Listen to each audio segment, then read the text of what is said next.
السلام عليكم ورحمة الله وبركاته. ازيك يا بنات؟ عاملين ايه؟ يا رب تكونوا بخير. نبدأ أول كلامنا بالصلاة على النبي. اللهم صل وسلم وبارك على سيدنا محمد وعلى آله وأصحابه أجمعين. النهارده مع بعض أكلة لازم نعملها في الشتاء، ما ينفعش يجي شتاء من غير ما نعملها، ما يبقاش شتاء. نعمل مع بعض النهارده العدس بطريقة حلوة جدا جدا. تابعوا معايا وكملوا ونشوف هنعمله ازاي. هنا مجهزين ايه بقى؟ مجهزين بصل وطماطم وبطاطس وجزر، وادي العدس بتاعنا اللي احنا غاسلينه كويس. دلوقتي على النار حطينا الحله فيها معلقه سمنه كبيره كده، وهننزل عليها بالبصل والثوم الاول نشوحهم مع بعض. بصوا يا بنات اهو، اول حاجه حطيتها التومه، اتشوحت ونزلت عليها كده بالبصله، وهبدا برضو اشوح فيها شويه لغايه ما تدبل شويه معايا. احنا هنعمل العدس بطريقه جديده جميله جدا، بتديني طعم حلو قوي. هنشوح كل حاجه الاول، الخضار بتاعنا كله هنشوحه، وبعدين ننزل عليه بالميه السخنه. التركية دي بتدي طعم خيال للعدس، بجد جربوها كده تطلع معاكم حلوه جدا، احسن من الطريقه ان انت تعمليه كله مسلوق. هنستنى البصله تدبل شويه وننزل عليها ببقيه الخضار. طبعا كميه الخضار على حسب كميه العدس اللي انت عاملاها. يعني هنا عندي عامله ربع كيلو من العدس، حاطه له بصلايه كبيره، يا اما تحطي بصلتين صغيرين، وحاطه جزرتين يعتبر وسط، وطماطمايه 2 طماطم كده وسط، وبطاطسايه برضو وسط، ومعلقه توم كبيره. بصي اهو.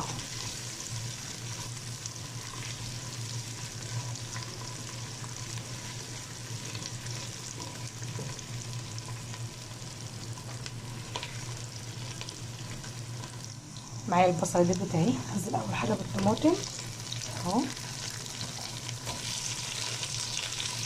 نشوح فيها.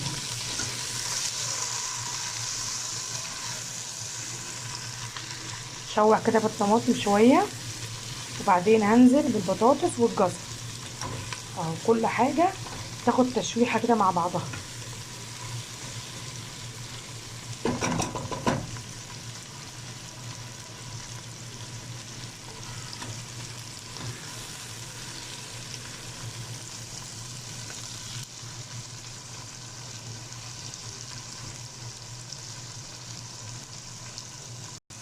الطماطم خدت معايا تشويحه، هننزل بقى بالجزر والبطاطس اهو. نقلب بقى كل الكلام ده مع بعضه، ونسيبهم بقى ايه يتشوحوا برده مع بعض شويه، بس تشويحه كده مع بعضهم بقى. وبعد كده ننزل عليهم بالايه، بالعدس. بصوا بقى الخضار كله خد معايا تشويحه، عايزه اقول لكم يا بنات ريحته تحفه. هنزل بقى عليه كده بالعدس،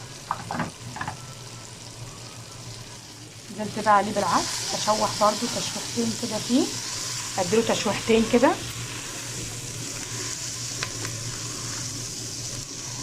مع الخضار كده. نكون مجهزين ميه مغليه عشان ننزل عليهم بيها. ادي يا بنات الميه السخنه، بسم الله.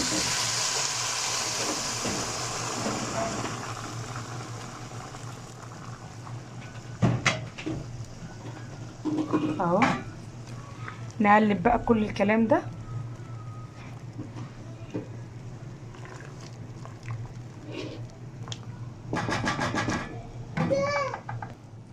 بصوا يا بنات، انا زودت عليه رشه من الفلفل الاسود، ونص معلقه كده من الكمون، نص معلقه صغيره، ومكعبين من المرق. ومش هظبط ملح بقى الا في الاخر، دول بس يطعموا معايا بقى الخضار بالسلق.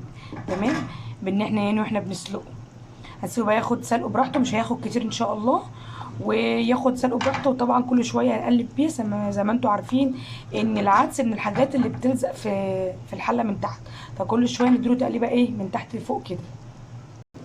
بس بقى العدس معايا بقى شكله عامل ازاي. كل شويه بفتحه واقلب عليه كده لغايه لما الخضار اللي فيه كمان يستوي اهو. ريحته يا بنات الله اكبر عليه، ريحته جميله جدا. بس بقى انا معانا العدس خلاص استوى. طبعا هسيبه بقى يبرد يعني 5 دقايق بس كده، عشان طبعا شفشق الخلاط اللي عنده هاند بلندر بقى يشتغل بيه على طول عادي، وفي قلب الحله كده مش هيحصل حاجه. لكن طبعا شفشق الخلاط لازم نستنى شويه انه يهدى شويه عشان نضربه في الخلاط. ده بصل انا قطعته جوانح كده رفيعه، وقلبته بمعلقه دقيق كده، وهبدا ان انا احمره في شويه زيت كده عشان يدي طعم بقى، ونحطه على وش العدس كده.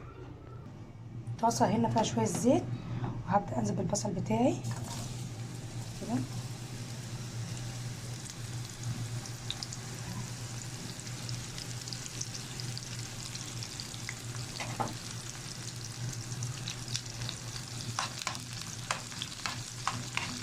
عايزين نحمره كده زي تقليد الكشري. بقى البصله هنا ابتدت تاخد عندي لون اهي، اقلب فيها لغايه ما تحمر شويه كمان، عايزينها تاخد لون ذهبي حلو كده. ايدينا بقى فيها عشان في المرحله دي ممكن تاخد منا لون غامق بسرعه، تقدري تقلبي فيها كده وتقفي ايه قدامها اهو. وادي البصل اللي احنا حمرناه، شايفين لونه.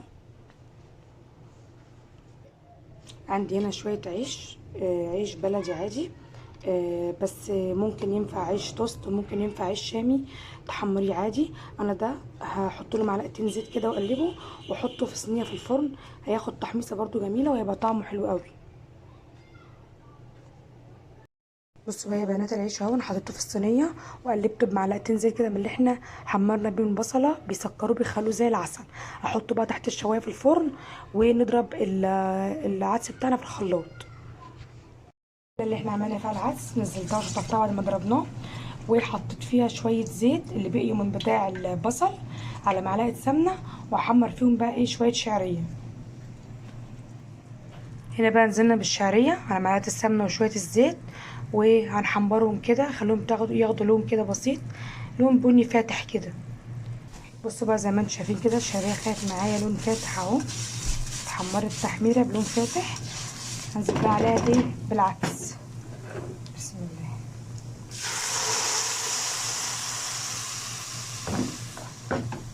اهو قلب. طبعا من بعد ما بنحط العدس يا دوبك يعني هما بالظبط غلوه ونطفي النار. هظبط بس الملح بتاعه، انا هنا ظبطت له الملح بتاعه، وكمان حطيت رشه بس من الفلفل الاسود. انا طبعا ما حطيتش هنا كميه العدس كلها، علشان انا بحب اعمل حبه بالشعريه كده، وبعمل حبه تاني بتبقى زي شوربه اكتر بقى من دي، هوريها لكم بعملها ازاي.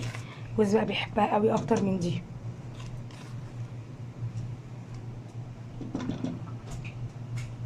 بقى للشوربه اللي انا بقول لكم عليها، بحط معلقه كده من السمنه تمام، وانزل عليها بمعلقه من الثوم، واشوح فيها كويس، اشوحها. بصوا بشوح فيها كده، اول ما يبدا يصفر معايا وتاخد لون اهي، انزل عليها بالعدس.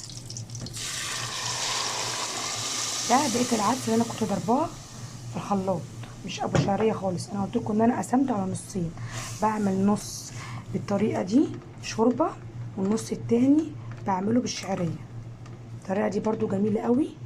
التاني اللي احنا عملناه هزودها بقى مكعب تاني كده من المرق، ورشه من فلفل اسود، واظبط ملحها، بتبقى تحفه برضو يا بنات. وبكده برضو انا خلصت كده كمان شوربه العدس. خلصنا شوربه العدس، والعدس التاني اللي احنا عملناه تقليه الشعريه كده خلصنا خلاص. وادي العدس بتاعنا، بصوا شايفين لونه تحفه تحفه ما شاء الله. وشويه العيش اللي حمصناهم هما، سامعين الصوت؟ طبعا ما يحلاش غير بشويه جرجير وشويه بصل، لو عندك بقى شويه بتنجان مخلل، شويه قوطه مخلله، ايا كان. بس انا بصراحه ربنا عملت دول بس، واتمنى ان انتوا تجربوا الوصفه وتعجبكم ان شاء الله باذن الله. وعايزه اقول لكم بقى ما تنسونيش كلكم يا حبايبي في اللايك والشير والاشتراك في القناه عشان يوصلك كل جديد من قناتي. وما انساش منكم، مش عايزاكم تنسوني في الكومنتات الحلوه. يلا نشوف بعض باذن الله في وصفه جديده، والسلام عليكم ورحمه الله.